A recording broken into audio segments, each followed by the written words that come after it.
Bismillahirrahmanirrahim.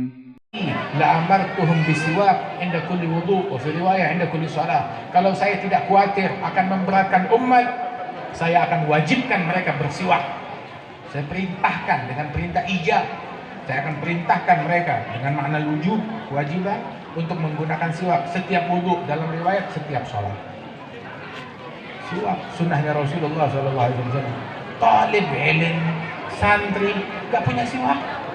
Nabi akhir hayatnya saat menjelang wafat, menjelang meninggal dunia, di pangkuan Siti Aisyah, kepala beliau di dadanya Siti Aisyah bersandar. Kemudian melihat siwak di tangannya Abdurrahman ibn Abi Bakar As-Siddiq, adiknya Siti Aisyah. Ketika Rasulullah dalam keadaan sekarat, melihat siwak, kepengen siwak baru. Siti Aisyah bilang, engkau ingin siwak tersebut ya Rasulullah? Rasul mengangguk, gak bisa ngomong, udah gak kuat. Nah, maka dia bilang, ya Abdurrahman, bawa sini siwak. Dipanggil adiknya, sini Abdurrahman, sini siwak buat Rasulullah. Diberikan kepada Nabi. Nabi masukin ke mulutnya untuk bersiwak, sakit, masih keras, masih baru. Bilang, kenapa keras ya Rasulullah? Iya, Nabi mengisyaratkan dia. Ulayyinuhu lak, saya lembutkan siwak ini untuk kau. Nah, Nabi mengangguk, dilembutkan siwak itu oleh mulutnya, oleh Siti Aisyah dengan bibinya, hingga lembut, lunak, baru dipakai oleh Rasulullah. Siti Aisyah bilang dalam kesan beliau, wallah sungguh aku nggak pernah melihat seseorang bersiwak demikian indah, demikian sempurnanya, melebihi momen yang aku saksikan ketika Rasulullah bersiwak di akhir hayatnya. Kata Siti Aisyah radhiyallahu anha wa ardhah.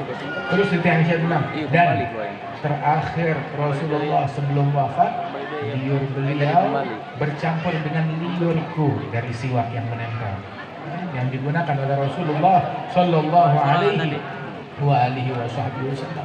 Saat Nabi bersiwak, kemudian Nabi Muhammad berkata, ila rafiqil a'la, sambil nunjuk tangannya ke atas, mengucap demikian, aku ingin dekat dengan Allah, pendamping yang tertinggi. Terus habis ucap begitu, jatuh tangannya dan meninggal dunia sallallahu alaihi wasallam. Walidzalik kita dulu waktu ngaji sama guru kita, sama para ulama kita, setiap kali kita melalui bab siwak, kan di fikih itu ada bab siwak, ada bab siwak. Siwak bahkan di Zubat ada bab namanya bab siwak. Dari antara sunanul wudu siwak, penggunaan siwak. Di Muhadzab, di Minhaj, dikaji semuanya tentang siwak tersebut. Dan setiap kali kita melalui bab tersebut, di setiap kitab yang kita baca, saat kita baca kitab radhiyallahu ankum bab siwak, toto di stop sama guru kita, stop. Kamu baca bab siwak, memang kamu punya siwak? Bilang ada, saya bawa siwak, lanjut. Enggak bawa siwak, gak usah ngaji, pulang sono. Gak usah baca, diusir. Gak usah baca. Punya siwak, ayo lanjut. Gak punya siwak, pulang. Libur pengajian. Nanti kalau dia datang lagi, bab siwak, bawa siwak gak? Bawa, ayo lanjut. Gak bawa juga, pulang. Sebab para ulama terdahulu yurabbun auladahum bil amal qabla al ilm. Para salaf mendidik anak-anak mereka dengan amal sebelum ilmu. Loh, ya. Mereka mendidik anak-anak mereka beramal dulu, walaupun dia belum tahu dalilnya. Amalin dulu, dikasih tahu tidur menghadap kiblat. Dia belum buka di kitab, dia belum tahu hadisnya yang mana. Suruh makan, sambil duduk, minum jangan berdiri dengan tangan kanan. Dia belum tahu dalilnya, disuruh amalin dulu. Pakai siwak, suruh baca doa ini, baca itu, dia belum tahu dalilnya, disuruh amalkan dulu. Para masyayikh mendidik anak-anak mereka seperti itu. Nanti begitu sampai kepada bacaan kitabnya, nah baru, oh ternyata selama ini yang saya amalkan dari sini sumbernya. Masalahnya kita udah melalui itu bacaan, kita udah melalui itu kitab bertahun-tahun yang lalu, tetapi masih belum kita amalkan sampai sekarang. Ilmu kalau bukan untuk diamalkan, buat apaan? Ilmu kalau nggak buat kita amalin, buat apaan tuh ilmu? Buat pajangan ilmu tersebut. Kullu ilmin la ya'udu naf'uhu alaik fal jahlu a'wadu minhu.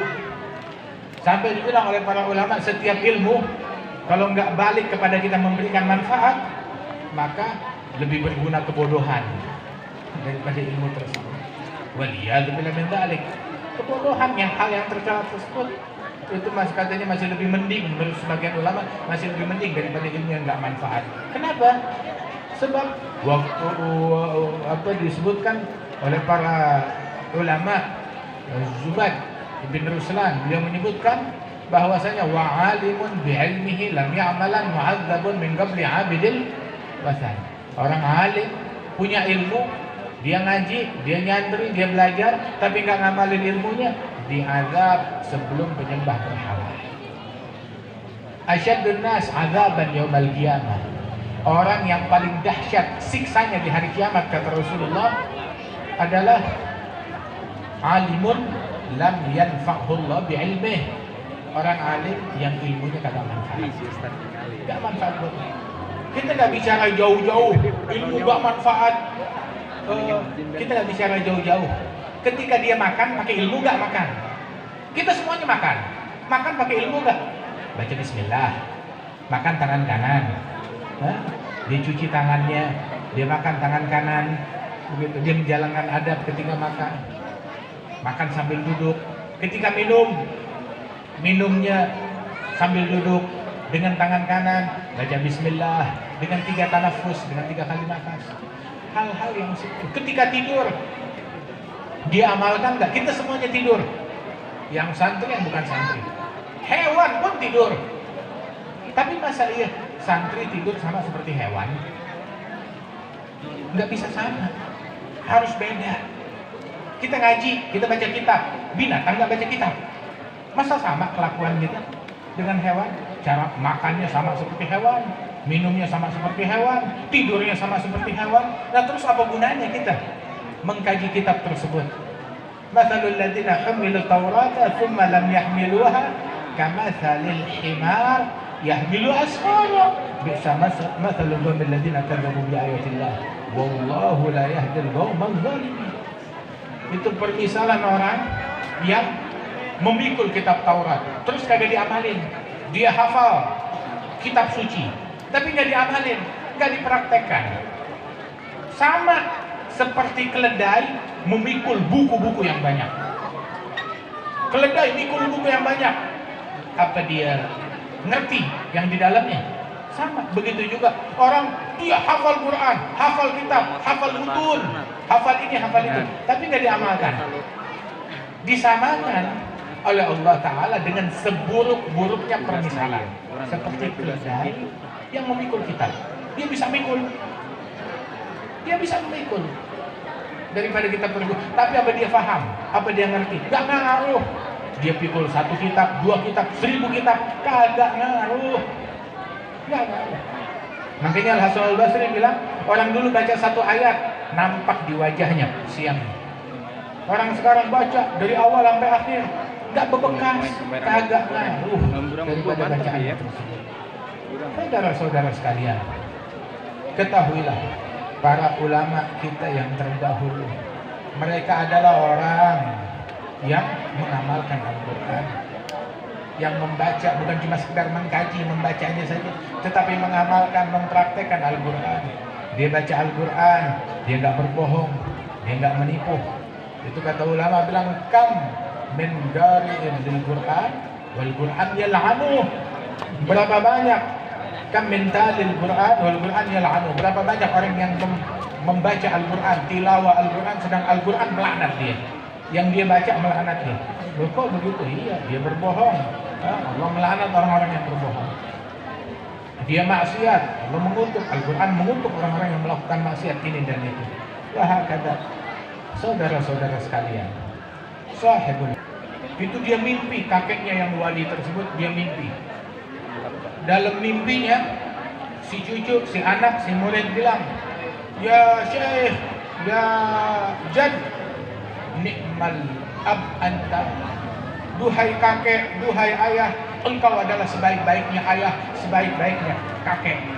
Maka si ayah si kakek berkata kepada si cucu, wa bi'sal walad anta, dan seburuk-buruknya keturunan, seburuk-buruknya anak adalah kamu. Kalau kamu tak ngikut di jalannya saya, kalau nggak ngikut di jalannya mereka.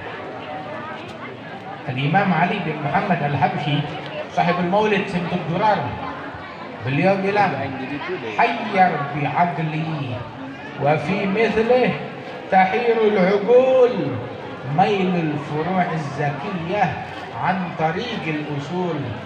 Sungguh saya dibuat bingung, dibuat gundah, dibuat galau. Kalau ada orang mau galau, mau bingung, mau heran, maka heranlah dengan hal yang semacam ini. Ada orang bingung mikirin harta, bingung mikirin dunia, bingung mikirin kesehatan ini dan itu, bingung mikirin siapa yang menang, siapa yang kalah, siapa yang jadi, siapa yang turun.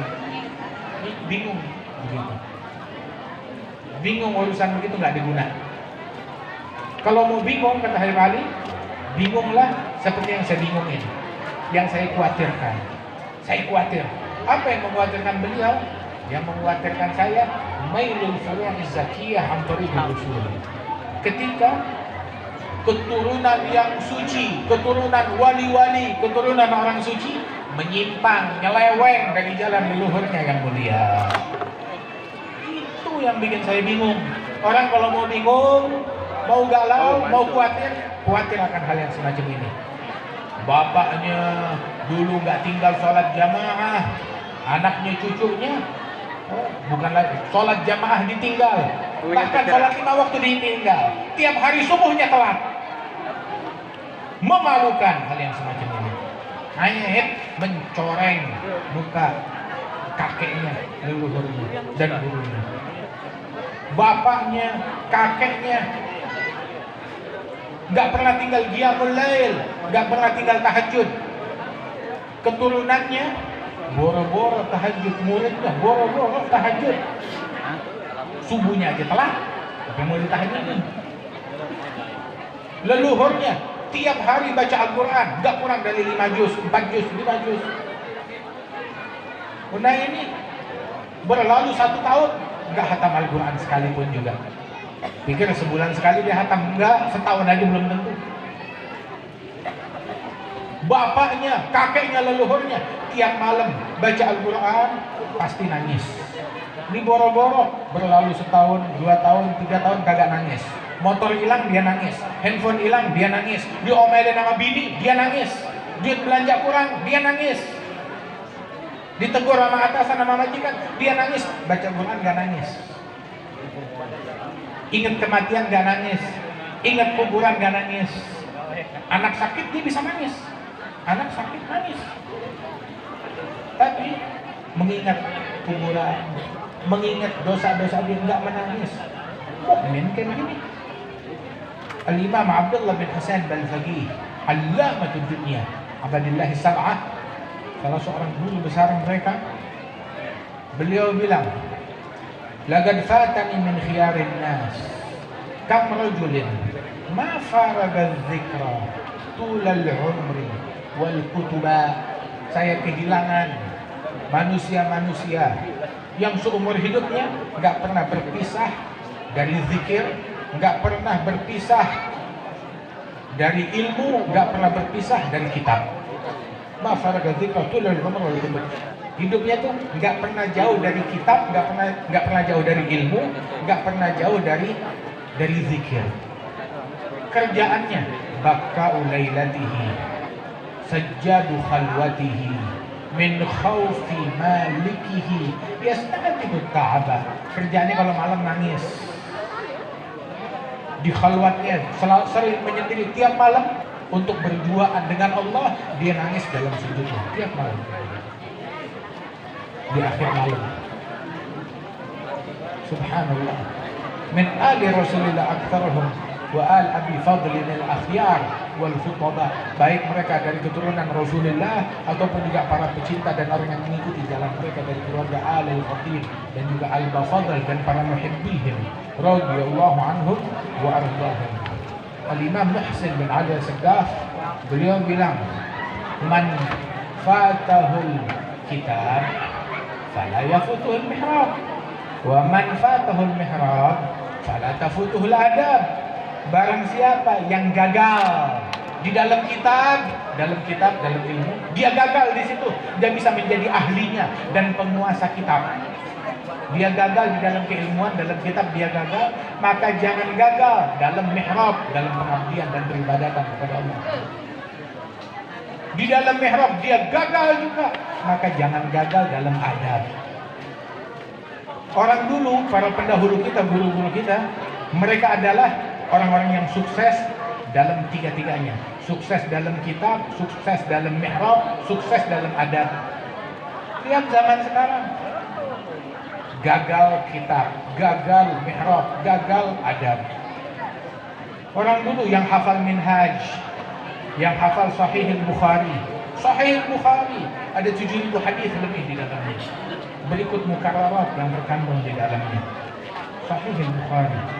Yang hafal Sahih Bukhari banyak di antara orang terdahulu, bahkan menghafal kutubus sitt. Daripada masanid yang 6 tersebut, kitab-kitab yang menjadi rujukan dari ulama ahli sunnah wal jamaah, di antara mereka banyak yang hafal itu semua. Ini Arba'in Nawawiyah aja boro-boro kagak hafal, nggak hafal Arba'in Nawawiyah. Orang dulu bahkan yang hafal daripada kitab Muhadzab, yang hafal minhaj, yang hafal muhadzab, itu santri pemula ngajinya kitab minhaj.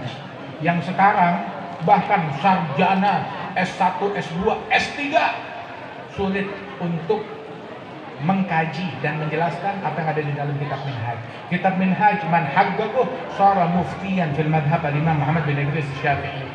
Yang menghafal, yang mengkaji, yang mentahqiq kitab minhaj, maka dia berhak untuk menjadi mufti berfatwa dalam mazhab al-Imam Muhammad bin Idris Syafi'i. Subhanallah. Itu kitab pertama kelas 1-nya bacaannya kitab minhaj.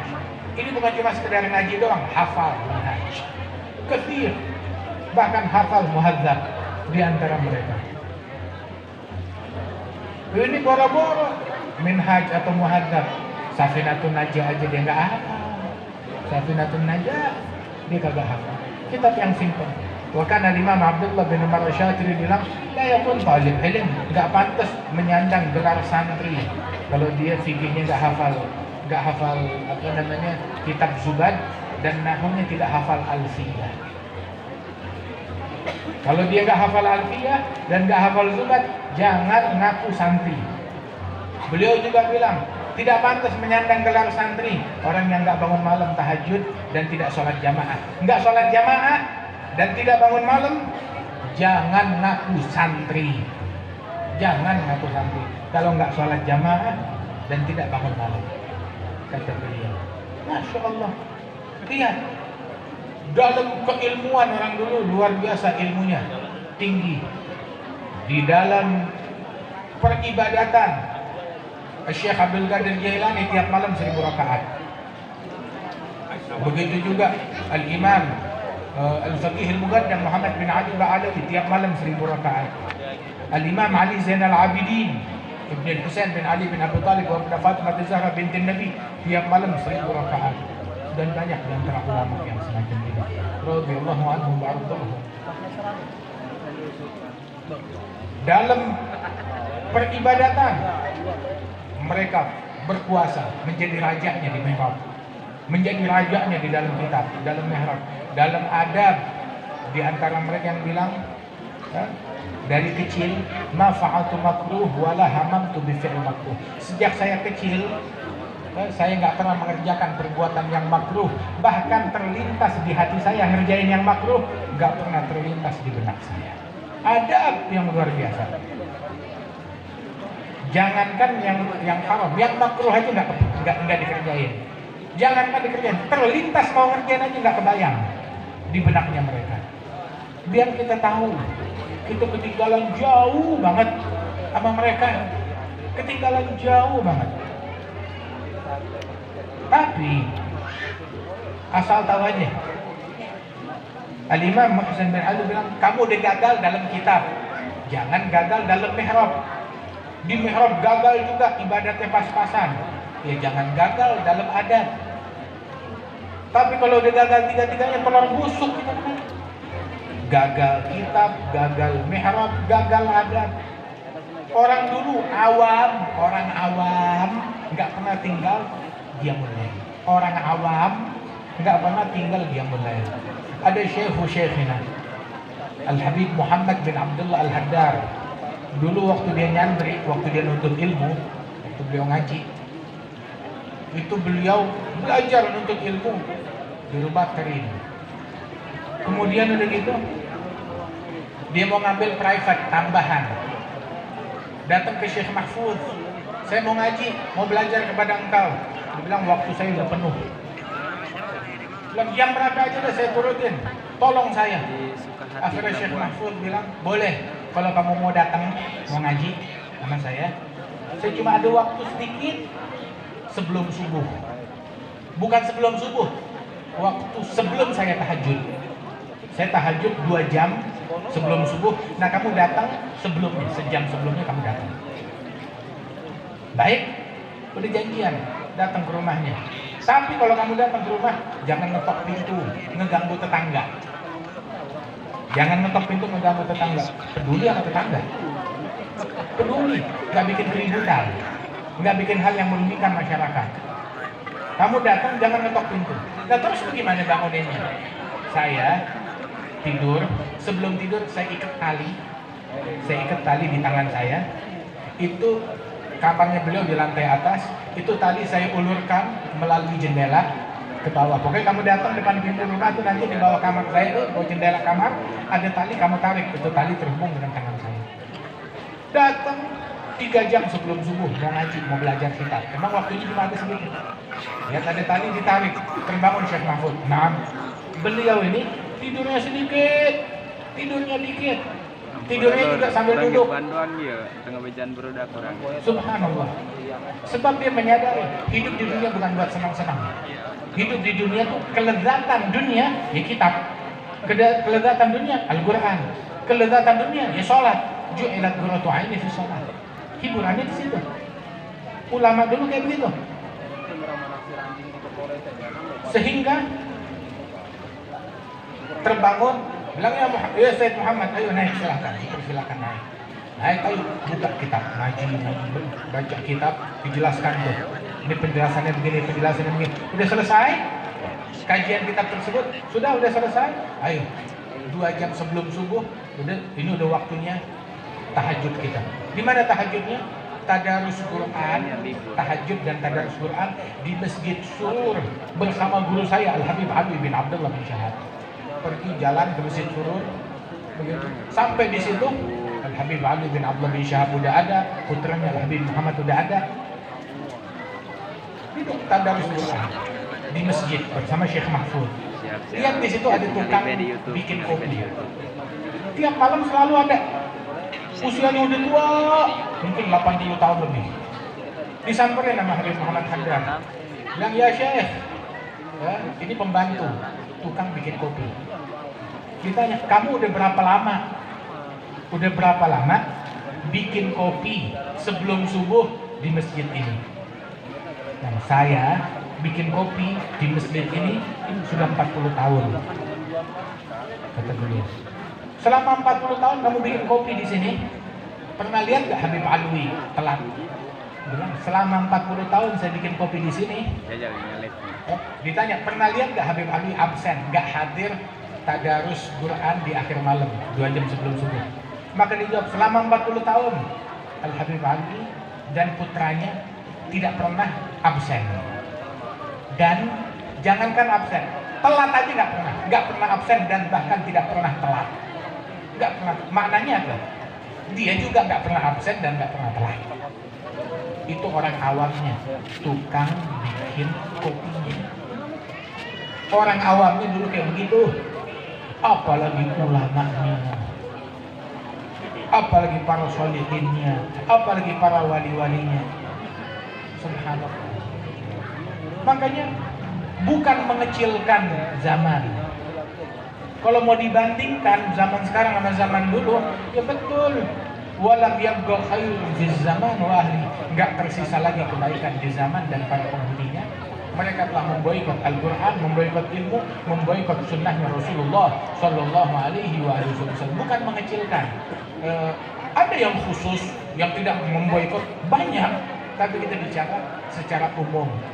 Disebutkan hal ini oleh Imam Abdullah bin Ali bin Muhammad al-Haddad radhiyallahu anhu wa arḍah. Itu dikatakan oleh Imam Al-Hasan al-Basri. Saya berjumpa dengan generasi di atas saya, para sahabat Rasulullah. Lau ra'au khiyarakum, seandainya mereka, guru-guru saya, melihat wali-wali di zaman saya, melihat wali-wali dan ulama yang hidup di zaman saya, niscaya nih guru-guru saya bakal bilang, ma lihaula fil akhirati min khalaq. Itu sahabat Rasulullah kalau ngelihat kita, ngelihat wali-walinya kita, mereka bakal bilang, kata Hasan al-Basri, saya ditabiin, mereka bakal bilang, itu mah di akhirat gak kebagian apa-apa. Kalau ngelihat wali-walinya tabiin, itu para sahabat Rasulullah bilang, lu mah di akhirat gak dapat apa-apa, kehabisan, mau ngebala apa-apaan, gak bisa kata apa-apa, bangkrut di akhirat kalau melihat wali-walinya kita, kata Hasan al-Basri. Nah terus kalau melihat awamnya kita, atau orang-orang kelas rendahan di dalam keislamannya di antara kaum muslimin, maka niscaya mereka bakal berkata, laisa haula bi muslimin, yang kamu sebut bukan orang Islam kayaknya. Nggak ada tanda-tanda keislaman, itu bukan orang Islam. Mereka nggak bakal percaya kalau itu orang Islam. Masa sih Islam begitu? Nggak diaku. Na'udzubillah. Nah kita, kesempatan bagi kita sekalian selagi kita masih hidup, ayo tingkatkan iman kita, tingkatkan Islam kita, tingkatkan takwa kita. Ilmu bukan pajangan. Al-ilm yahtif bil amal. Ilmu mengajak kita untuk diamalkan. In ajabah, kalau kita jawab panggilan ilmu, kita amalkan, maka berkah tuh ilmu. Tapi kalau nggak kita amalkan, nggak kita jawab, ditinggal kita oleh ilmu tersebut, dicabut keberkahannya oleh Allah Subhanahu wa Ta'ala. Ilmu bukan pajangan, tapi ilmu kita amalkan, kita praktekkan. Orang yang berilmu, bagaimana dia bersikap kepada ibu bapaknya, birrul walidain. Orang yang berilmu, bagaimana silaturahminya dia.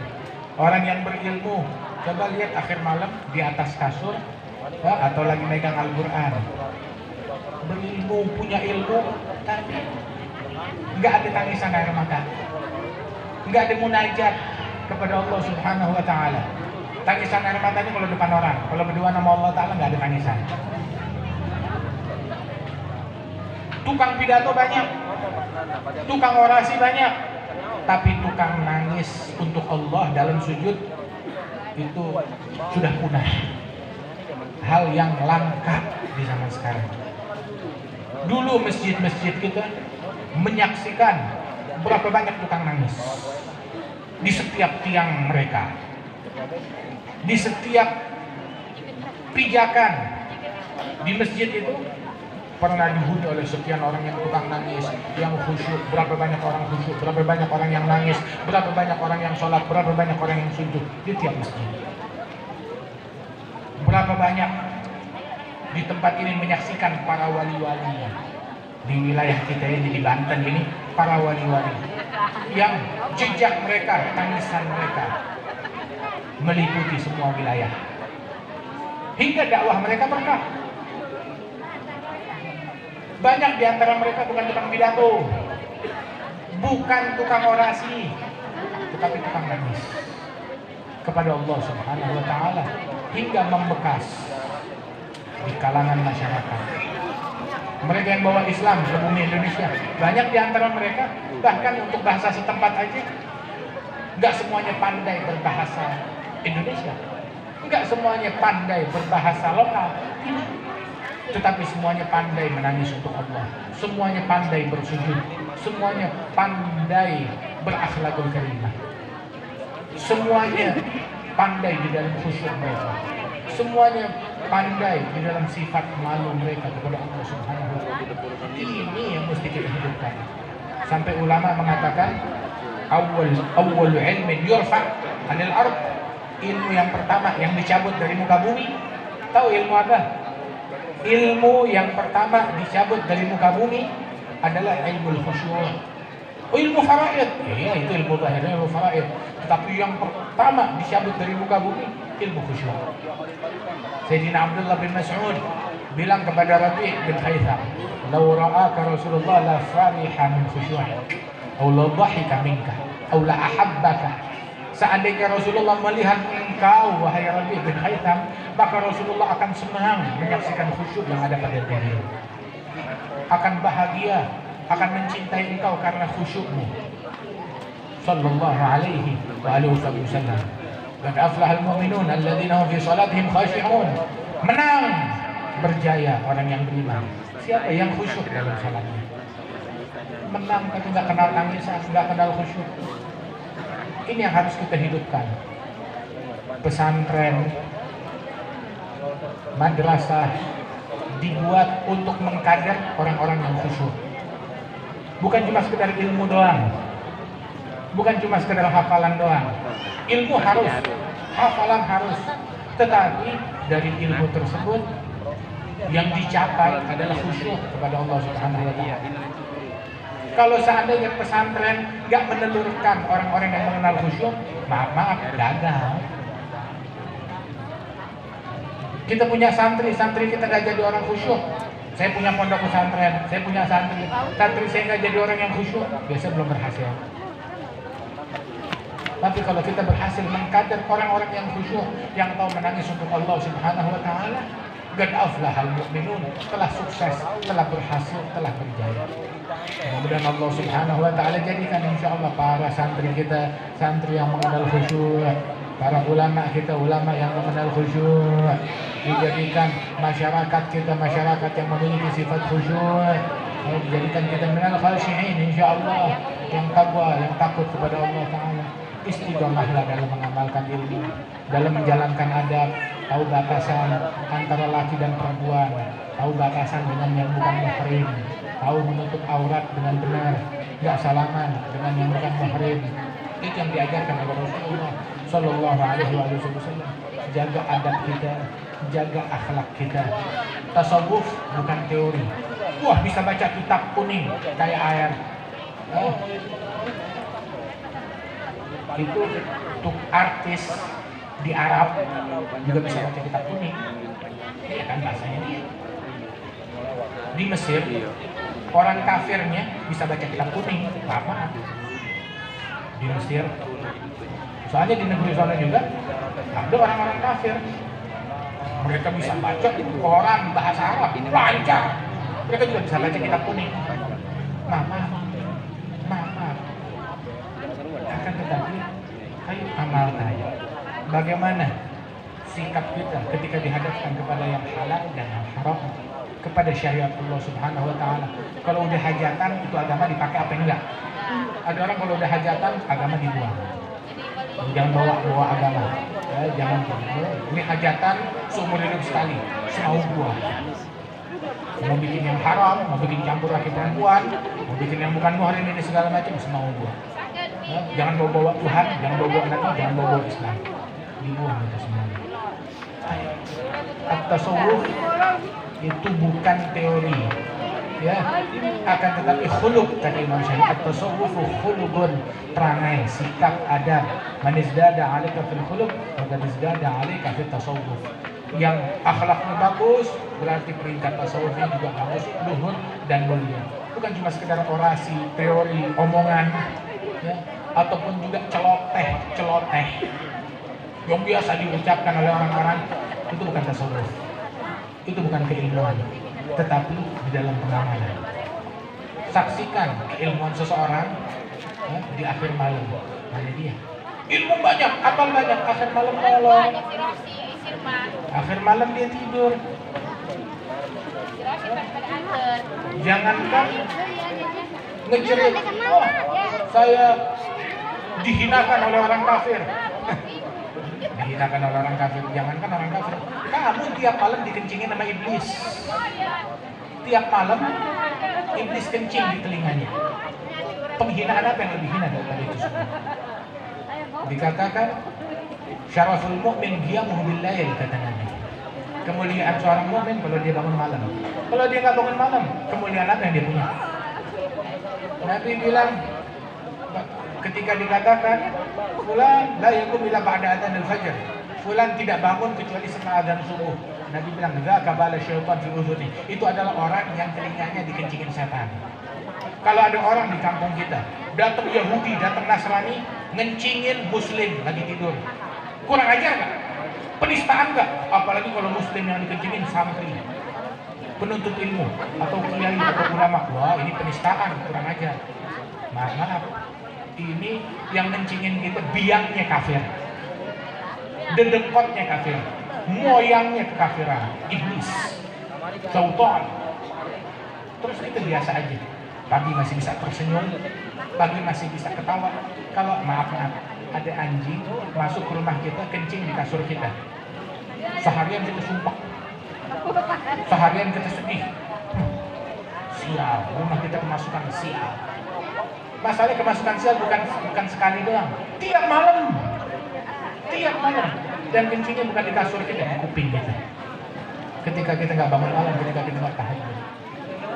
Jadi iya, waktunya kita bangkit, waktunya kita sadar.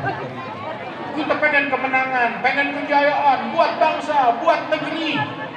Kejayaan, kemuliaan dalam menjalin hubungan kita dengan Allah. Benerin hubungan kita dengan Allah. Kalau hubungan kita sama Allah Ta'ala nggak beres, nggak usah ngibul, nggak usah berbohong, nggak usah berkeluar-keluar tentang kemuliaan. Nggak usah berkeluar-keluar tentang kejayaan, kemenangan Islam. Kemenangan Islam dia nggak malam, kemenangan Islam dia nggak tahajud, kemenangan Islam dia nggak sholat jamaah, kemenangan Islam dia nggak punya siwak, nggak pakai siwak. Kemenangan Islam apa? Kemenangan Islam, handphone dia punya, ini itu dia punya, akan bagus. Waktunya kita balik ke jalannya Allah, ke jalannya Rasulullah Sallallahu Alaihi Wasallam. Mudah-mudahan Allah Ta'ala berikan keberkahan. Allah angkat derajat almarhum al-maghfurlah fi hajizan al-arifin. Allah Ta'ala angkat derajat beliau dan keluarga besar beliau, diberikan keberkahan oleh Allah Subhanahu Wa Ta'ala, Gus Siraj, dan juga segenap keluarga besar para masyayikh yang hadir tengah-tengah kita, para kiai, para tuan guru, para asatidzah, dan juga para santri, para hadirin, para hadirat, dan wali santri seluruhnya. Insya Allah dijadikan perkumpulan kita perkumpulan yang dirahmati oleh Allah Ta'ala, yang membuahkan istiqamah kita kepada Allah, istiqamah dalam sholat, istiqamah dalam tahajud, istiqamah di dalam ilmu, istiqamah di dalam mengamalkan ilmu, istiqamah dalam birrul walidain, istiqamah di dalam khusyuk, istiqamah di dalam sujud, istiqamah di dalam menjalankan sunnahnya Rasulullah Sallallahu Alaihi Wasallam, istiqamah di dalam menjaga mata dari yang haram, mulut dari yang haram, telinga dari yang haram. Allahumma akrimna wa haula bikamalil istiqamah wa adhifna wa iyyahum ajma'in bi anwa'il karamah واحفظنا من موجبات الندامة في الدنيا ويوم القيامة برحمتك يا أرحم الراحمين. اجعل جمعنا هذا جمعا مرحوما، تفرقنا من بعده تفرقا معصوما، ولا تجعل فينا ولا منا ولا معنا شقيا ولا محروما. اهدنا بهداك، اجعلنا ممن يسارع في رضاك، لا تولنا وليا سواك، ولا تجعل ممن خالف أمرك وعصاك برحمتك يا أرحم الراحمين. وتغشى أرواح من تقدم من الأولياء ومن الصالحين من الأصفياء ومن العلماء العاملين في هذه الجهة المباركة، تغشى أرواحهم برحمة والمغفرة، وجعلنا خير الخلف لخير السلف برحمتك يا أرحم الراحمين. على هذه النية وإلى حضرة النبي الفاتحة.